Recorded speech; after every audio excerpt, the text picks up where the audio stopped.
Hello लो guys, welcome back to another short video discussion. Very good afternoon to all of you. कैसे हो आप सब? तो चलो फटाफट कवर अप करते हैं। पहले हम बात करेंगे आज निफ्टी 50 की, ठीक है। फिर बात करेंगे क्योंकि ये पोर्टफोलियो को हमारा ग्रीन और रेड करता है। कल के दिन तो मैसिव अच्छा खासा लाल पोर्टफोलियो हुआ था। डाउन ट्रेंड के बाद अच्छा कल कमबैक भी हुआ था, बट आज के दिन गैप अप खुला मार्केट, ग्लोबल मार्केट अच्छा सपोर्ट किया था। उसके बाद मार्केट में प्रॉफिट बुकिंग आई, फिर शार्प इसमें 25,000 का लेवल तक कंटिन्यू बाइंग होते हुए आज के दिन दिखा है। हाँ, अभी भी 40 मिनट या हाफ एन आवर का ट्रेडिंग सेशन बाकी है। मे भी ऐसा हो सकता है 25,000 के लेवल के नीचे क्रॉस कर गया है, तो फिर थोड़ा सा सेलिंग पैटर्न को अभी भी इनवाइट करते हुए दिख जाएगा, ठीक है। 25,000 के ऊपर सस्टेन कर रहा है, तो थोड़ा पॉजिटिव मोमेंटम को अभी भी बाकी बचा हुआ है, ठीक है। बैंक निफ्टी की बात कर लेते हैं, आज भी ये ग्रीन निशान में है। तो क्या ये सेलिंग पैटर्न को एक्टिवेट जो था वो क्या क्लोज कर दिया? तो नहीं, अभी भी ये सेलिंग पैटर्न को एक्टिवेट करके बैठा हुआ। ये जो मेजर रेजिस्टेंस है, इसके ऊपर जब तक ये सस्टेन नहीं होता कैंडल, तब तक हम प्लान ऑफ एक्शन नहीं कर सकते। बाइंग का माहौल बना हुआ है। 6 सितंबर को वन डे के चार्ट में कंप्लीट रेड कैंडल का यहाँ पे फॉर्मेशन किया है। तो अगर कल के दिन, कल के ट्रेडिंग सेशन के दिन अगर इसने 25,000 के लेवल के नीचे कहीं भी एक रेड कैंडल का फॉर्मेशन कर दिया, तो it's a price action negative.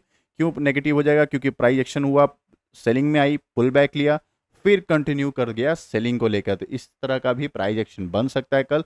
तो कल के दिन ग्लोबल मार्केट हमारा सपोर्ट करना चाहिए। Second and the most important, 25,200 के लेवल के ऊपर मार्केट अगर कंटिन्यू कर जाएगी तो अच्छा खासा बुल रन बनते हुए दिख जाएगा। तो स्टॉक के रडार के हिसाब से देख लो या फिर पोर्टफोलियो के रडार पे, इन सारे चीज़ों को ध्यान रखना। अगर निफ्टी अच्छा खासा सेलिंग में आएगी तो आने वाले टाइम फ्रेम में प्रॉफिट बुकिंग कंटिन्यू हो सकता है, ठीक है ना। चलो अब हम बात करते हैं स्टॉक को, फटाफट कवर अप कर लेते हैं। तो जितने भी स्टॉक है आप लास्ट तक देख लेना, सारे वीडियोस को हम वीडियोस में काफ़ी सारे स्टॉक को कवर अप करते हैं। आप बीच में वीडियो को ड्रॉप डाउन कर देते हो तो बहुत सारे न्यूज़ आप अपडेट नहीं हो पाते हो।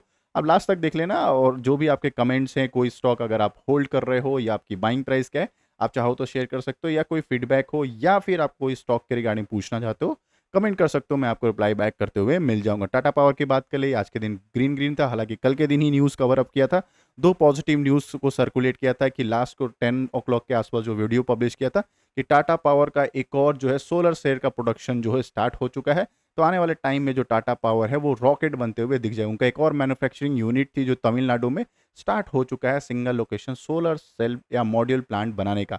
इसका मैंने आपको बताया था कि टाटा 3 मेजर डिवीजन में काम करती है। एक एक जो डिवीजन रिन्यूएबल सेक्टर का है, डिस्ट्रीब्यूशन का और पावर जनरेशन का। तो रिन्यूएबल सेक्टर में जो सोलर का जो यूनिट्स थे, उनका अच्छा खासा मैन्युफैक्चरिंग फैसिलिटी स्टार्ट हो चुका है। तो मैंने आने वाले टाइम में इनका जो प्रोडक्शन है वो अच्छा खासा इंक्रीज होगा। प्रोडक्शन अच्छा होगा तो अगर सेल्स होता है, मार्केट में सेल्स अच्छा होगा, सेल्स अच्छा होगा तो फिर क्या होगा, हमारा जो आने वाला क्वार्टर का रिजल्ट है वो भी प्यारा दिखते हुए नजर आ जाएगा। इस वजह से मैंने बताया टाटा पावर का कल अगर इंट्राडे में भी देख रहे हो, स्टॉक बहुत प्यारा है। लॉन्ग रन के हिसाब से भी देखना, 410 इसका सपोर्ट था। बहुत टाइम तक 410 के आसपास ये स्टॉक ट्रैवल आउट किया था, उसके बाद रैली आते हुए ये दिख रहा है। अगर आपके पास स्टॉक है कंटिन्यू कर सकते हो। जोमेटो की बात करते हैं, बहुत शानदार स्टॉक है।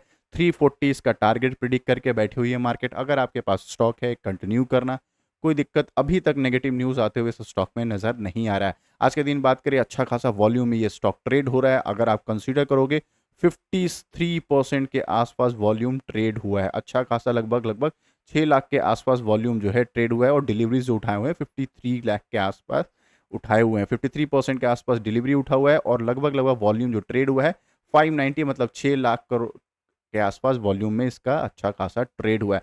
अच्छा क्वांटिटी में ट्रेड हो रहा है, तो चाहो तो इस स्टॉक को भी आप रडार पे रख सकते हो। अडानी पोर्ट्स की बात कर लेते हैं, तो इसका टारगेट अपग्रेड कर दिया गया है अडानी पोर्ट्स का। हालांकि जो रिजल्ट आया था, रिजल्ट की बात करें तो वो भी अच्छा था, और Q1 का जो रिजल्ट आने से पहले जो ईयर ऑन ईयर का सेल्स का डेटा आया था, उसमें अडानी पोर्ट्स का जो है ईयर ऑन ईयर भी कंपैरिजन को 8% सेल्स उनका जो है पोर्ट्स में अच्छा खासा इंक्रीज हुआ था। तो इनका जो टारगेट है आने वाले टाइम में, 10 ब्रोकर में 5 ऐसे ब्रोकर्स ने जो अपग्रेड करके बैठी हुई है, 1754 रुपये 1754 का टारगेट एवरेज लेकर बैठी हुई है कि आने वाले टाइम फ्रेम में हम इतना टारगेट इसको प्रिडिक्ट करते हैं। देखो मार्केट सपोर्ट किया, ये सारे टारगेट्स मिल सकते हैं क्योंकि Q1 का भी रिजल्ट बहुत प्यारा था, और आने वाला जो इनका सेल्स है वो भी अच्छा खासा इसमें दिखते हुए नजर आ रहा है, ठीक है।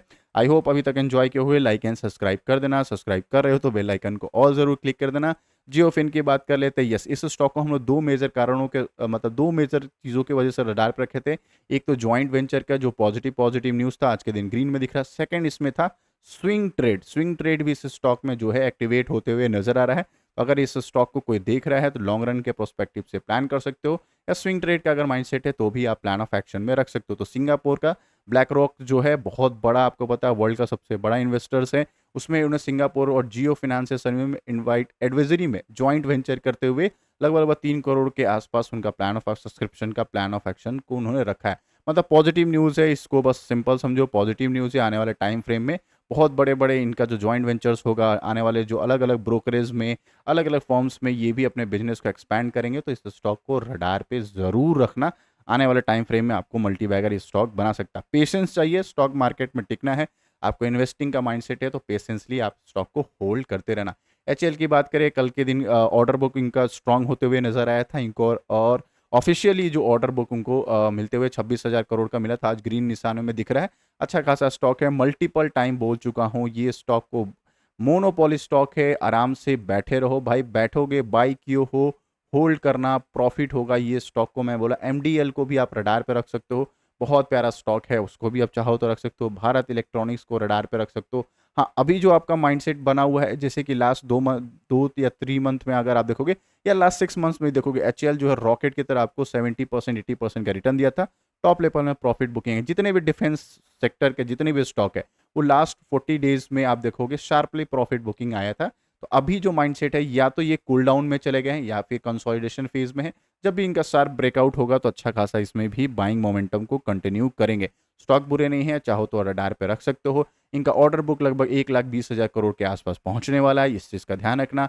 इसमें स्प्लिट भी मिल चुका है, ये भी चीज़ आपको ध्यान रहना चाहिए। कल 2600 करोड़ के आसपास डिफेंस ऑफ मिनिस्ट्री से जो ऑर्डर आया था, एचएएल ने अपने एनएसई की वेबसाइट पे अपलोड कर दिया है। बीएल को भी आप रडार पर रख सकते हो, आज के दिन अच्छा खासा बाइंग आया था। फिर मार्केट अभी देख लो निफ्टी 50 नीचे जा रहा है, इसमें भी प्रॉफिट बुकिंग स्टार्ट होते हुए नजर आ रहा है। हालांकि बहुत अच्छा स्टॉक है, लॉन्ग रन के प्रोस्पेक्ट से देख रहे हो कमाल का स्टॉक है। नो डाउट 274 के आसपास ये गया था 2 ट्रेडिंग सेशन पहले, काफ़ी लोगों ने एवरेज भी किया है, बट इसको लॉन्ग रन के माइंडसेट से रख रहे हो तो स्टॉक को ज़रूर रखना। अभी कुछ टाइम फ्रेम में डिफेंस ज़रूर आपको तकलीफ दे रहा होगा, या फिर कहो ग्लोबल मार्केट आने वाले टाइम में तकलीफ दे सकता है। उसके पीछे का मैंने 2-3 रीज़न भी आपको बता देता हूँ, फिर से मैं रिकैप कर देता हूँ। एक तो हमारा इलेक्शन, हमारे महाराष्ट्र में इलेक्शन है, हरियाणा में, जेके में है, और भी अलग अलग स्टेट्स में क्या है इलेक्शन से। दूसरा हमारा जीडीपी का डेटा आने वाला है, मतलब इन्फ्लेशन का डेटा आने वाला है। देन थर्ड एंड बात करते हैं ग्लोबल मार्केट का, यूएस का भी इन्फ्लेशन का डेटा आएगा, अनएम्प्लॉयमेंट का डेटा आएगा, देन हमारा फेड की मीटिंग होगी। इन सारे की फैक्टर को अगर कहीं भी नेगेटिव न्यूज़ मिला तो मार्केट अच्छा खासा प्रॉफिट बुकिंग में आ जाएगा। इसके पीछे का रीज़न और भी है कि पहले से ही मार्केट क्या है, प्राइस एक्शन बिल्डअप करके बैठी हुई है। Red candle weekly chart frame में देखना, रेड कैंडल का फॉर्मेशन की है, कंप्लीट बियरिश इंगल्फिंग का प्लान ऑफ एक्शन है। तो इनमें से कोई भी स्टॉक का, कोई भी ग्लोबल मार्केट, इलेक्शंस का इम्पैक्ट, कुछ भी नेगेटिव पड़ता है, सीपीआई का डेटा, अनएम्प्लॉयमेंट का डेटा नेगेटिव आता है, अच्छा खासा प्रॉफिट बुकिंग के लिए स्टॉक सारे चले आएंगे। ठीक है, ध्यान रखिएगा इस चीज़ का। चलो अब बात कर लेते हैं नेक्स्ट न्यूज़ को। तो एमपॉक्स, एक और छोटा सा रीज़न और भी मिल सकता है। एमपॉक्स जो है अच्छा खासा जो है, एक पहला फर्स्ट सर्टन केस मिलते हुए इंडिया में दिख रहा है, जिसको आइसोलेट कर दिया गया। ऐसा कोई पैनिक होने का सिनारियो नहीं है, बट हाँ एमपॉक्स क्या है, ये भी एक वर्ल्ड, WHO ने इसको भी हाईलाइट किया था कि ये भी एक बहुत बड़ा एस्केलेशन आगे जाने टर्म में हो सकता है। तो इसलिए एमपॉक्स को आप अगर रडार पर रख रहे हो तो कुछ स्टॉक को फायदा भी है। जैसे डीवीस लैबोरेटरी को देखोगे रॉकेट बनते हुए नजर आ रहा है। देन हम बात करें, हाँ डॉक्टर लाल पैथ को भी आप रडार पे रख सकते हो। इन सारे स्टॉक को आप रडार पे रख सकते हो। इसके पीछे का रीज़न क्या है, तो जब भी एमपॉक्स हो, या फिर कोई भी वायरल हो, या फिर कोई इन्फेक्टेड, कोई भी चाहे कोई बीमारी फैलती है, तो उसमें क्या होता है, लेबोरेटरीज के जो है सेल्स बढ़ते हुए नजर आते हैं। मल्टीपल चीज़ें इसे ध्यान रखना। कोविड में क्या हुआ था, बहुत सारे टेस्टेड हुए थे, टेस्ट काफ़ी सारे बैक टू बैक टेस्ट होते हैं। टेस्ट होंगे तो डीवीस लेबोरेटरी, डॉक्टर लाल पैथ, या जितने भी लैब से रिलेटेड स्टॉक है वो अच्छा खासा ग्रीन होते हुए दिख जाएंगे, क्योंकि सेल्स उनका जो है इंक्रीज हो जाएगा, रेवेन्यू बढ़ते हुए इस टर्म्स में दिख जाएगा। हाँ, एज अ ह्यूमन बीइंग अच्छा नहीं है, but as a stock market अगर देखोगे इन सारे स्टॉक के लिए बहुत अच्छे वाली बात है। ठीक है, एचडीएफसी की बात कर लेते हैं, नेगेटिव में आज क्लोज किया था। देन अगर हम बात करें एसबीआई नेगेटिव में जा रहा है। देन हम बात करें आईसीआईसीआई लोम्बार्ड, जितने भी इंश्योरेंस की कंपनी है लाल निशान में क्लोज कर रहे हैं। उसके पीछे का रीज़न क्या है, तो हमारी प्यारी निर्मला सीतारमन जी, उसका मतलब प्यारी क्यों बोलता हूँ मैं, आप लोगों को पता है, क्योंकि उन्होंने अभी जीएसटी का जो है मीटिंग हुआ था, उसका 54th मीटिंग हुआ था। उसमें प्लान ऑफ एक्शन क्या था कि हम जितने भी लाइफ इंश्योरेंस, जितने भी इंश्योरेंस की कंपनी है, उनके जीएसटी को जो है हम कम करते हुए नजर आएंगे। जीएसटी को हम कम करेंगे, बट ऐसा कुछ भी डिसीजन नहीं हुआ, तो फिर अच्छा खासा जो एक्सपेक्टेशन लेकर बैठा हुआ था मार्केट कि मे बी इंश्योरेंस कंपनी को थोड़ा सा जो है जीएसटी कम भरना पड़ेगा, कम करना पड़ेगा, तो इनको अच्छा खासा प्रॉफिटेबिलिटी होते हुए नजर आएगा, बट ऐसा कोई भी डिसीजन नहीं हुआ। ये डिसीजन जो है पोस्टपोन कर दिया गया, आने वाले कुछ और मीटिंग में हम इसको कंसीडर करेंगे।